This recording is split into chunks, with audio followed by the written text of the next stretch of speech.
So right now, before I leave, I'm going to be doing some field scouting, kind of going out there right now with me and the Boji dog. So I'm going to check out some of the erosion that we had last year due to significant rainfall and not practicing things like regenerative agriculture. So there wasn't any sort of like cover crop in there to, you know, infiltrate the water. But it was some of the largest rain that we've seen in a long time. It was right after we did the planting, so there was some erosion spots that happened. So I'm going to kind of go up there and check out to see if I need to do any type of smoothing out. Then also to kind of visually see if these fields, which fields are going to benefit from a cover crop, getting the cover crop on there. Am I going to have to change some of the rotation and do a small grain so I can plant a cover crop at the right time where it's going to actually be effective? So yeah, I'm going to go out there right now to check out to see, you know, what kind of some changes I can make this coming year on the home farm on some of these fields that are going to need it. So I'm kind of up at the one of our top points, me and Boji. I'll give you kind of a look here. So that's our field road, just came up. These, besides way up top, there are not our fields, but this is our fields. Pretty much all that you can see. You can see right here is a soybean field that was planted last year, and there's some black stuff on there. That is the manure. So we're hauling the manure up there, and the reason why I'm choosing the soybean field is because the soybean field is going to be rotated into corn, and corn requires a significant amount of more nitrogen. So it's a better utilization of the fertilizer to put on what I'm going to have for a cornfield next year. So you can see some of the bluffs. Here's our field road. And so as you see, most of literally everything up here was corn or soybeans. So my goal is this year is to introduce, you know, more diversity in there. But where I have to be careful is I have to do it in an economical way where we're still profitable. So I'll be kind of sharing exactly what my plan is to do just that while still practicing the regenerative agriculture and continuing to move in that transition phase. So here's one of our problem fields. If you can see straight across there, there's kind of a ditch that's forming due to the erosion. And over here down the bottoms there too, there's kind of the same problem going on. So I'll tell you kind of what I have planned. So what I'm looking at and what I'm thinking of trying to do, trying to brainstorm, okay, what's going to prevent that erosion going forward? And the number one thing is overall the erosion is more so a symptom of unhealthy soil. You don't have the soil aggregates, which is kind of like little air hole ways to infiltrate, to allow water to absorb quickly into your soil. And so what happens if it doesn't absorb quickly into your soil is it starts to form and run off, and you'll have, if there's any type of slope in the field, everything will kind of pool into there, and that causes that erosion. Hence exactly what happened here. Yes, we did have a lot of rain. However, I think if our soil health was in optimum state, this would not have occurred. So what do I need to do? Well, the first thing is, you know, because the ditches are probably more significant than they need to be, is but I'm going to research this too and ask kind of my mentor here, is do just a small little strip till over the top to flatten it out. Tillage is the absolute worst possible thing you can do to your soil. So it is something I do not want to do and only want to do if I absolutely have to. But just for a, you know,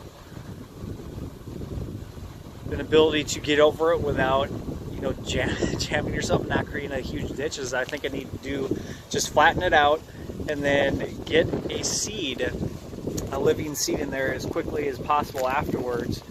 And then this year, because it is going to be a soybean field, is really plan to get a cover crop in there immediately after that soybean field is there.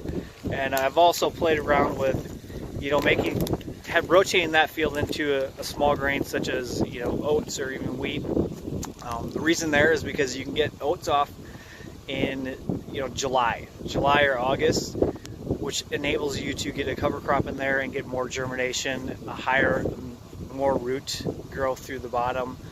That's going to improve the health of that soil. It's going to catch the rainfall throughout the year. It's going to have the living kind of soil and the grass there the following year in the spring start germinating right away, which again is going to help this erosion issue on this field and build, you know, soil organic matter, all things that improve the health of the soil, which again is the #1 focus of regenerative agriculture, is improving soil health. So it's kind of the inside, you know, brainstorming scoop that I have right now just on one field. So again, I have 1,100 acres to, you know, utilize and to think what do I need to do for crop rotation, for integrating cover crops, what's the best route to do. So this is just about 10 acres, 10-acre field, but that's the plan on this one, because it is one of the fields that really needs, you know, focus, because we're having a lot of issues with the wetness and the erosion. So I'm excited to get this field on that plan and see the changes over the years. You know, one of the other things I'm kind of coming out here scouting is to see what kind of residue do I have on the field. And one of the other core principles of regenerative agriculture is to have armor on the soil at all times. So I want to see the soil covered. If we see bare soil, that's an exposed soil. It's like an exposed wound to elements of the environment, of rainfall, wind, and all that. So we want this soil covered. So I'm coming down and I'm looking, you know, what's left over from residue from the previous year. Is the soil going to be covered? And soybean fields, the smaller grains, the residue will burn down and you know, deteriorate quicker. Corn is going to have a slower degradation process. But one of the other things that I've learned that farmers run into trouble with, and which I believe my dad did as well, is which reason why they till is because there's such a residue buildup, and especially when farmers transition into no-till, which my dad did, but he still used what's called a turbo till, which would just till like the top 1 to 2 inches to really break up the corn stalks. Because if you can see back behind me here, the corn stalks stay significantly, and so he would go through that and pass through that to fluff up, you know, break up those corn stalks to kind of fluff up the top a little bit to get a nice smooth seed bed. And what I've learned is that I think it's 98% of the actual biology, the life of the soil, lives in the top 2 inches of the soil. So when we go through there, we're literally like swiping away all of that and starting over from square one if our goal is to build soil life and soil biology and improve the health of the soil. So I need to see. I was also told that, you know, that residue, if it doesn't break down at all, and a farmer has to go in there and break up that residue because he's worried that there's been too much over the years and years, especially with no-tilling, is you don't have is getting a symptom of unhealthy soil. You don't have the right carbon to nitrogen ratio, because if that ratio is right, the actual microbes and everything will pull the residue into the ground and build the soil organic matter, and you don't need to do the things as turbo till. So what I need to decide is, what am I going to turbo till this year, if anything? And actually none. I don't want to do probably any turbo till on this home farm here, because again, I want to start that path to regenerative agriculture. But again, we need to do so profitably if I want to stay in business and continue the farming in this way. So stay tuned on that. Still brainstorming and deciding what I'm going to do, if any, type of that turbo tilling and on what fields. But I'm excited to see the difference, because I will do a side-by-side test to see, is it affecting yields?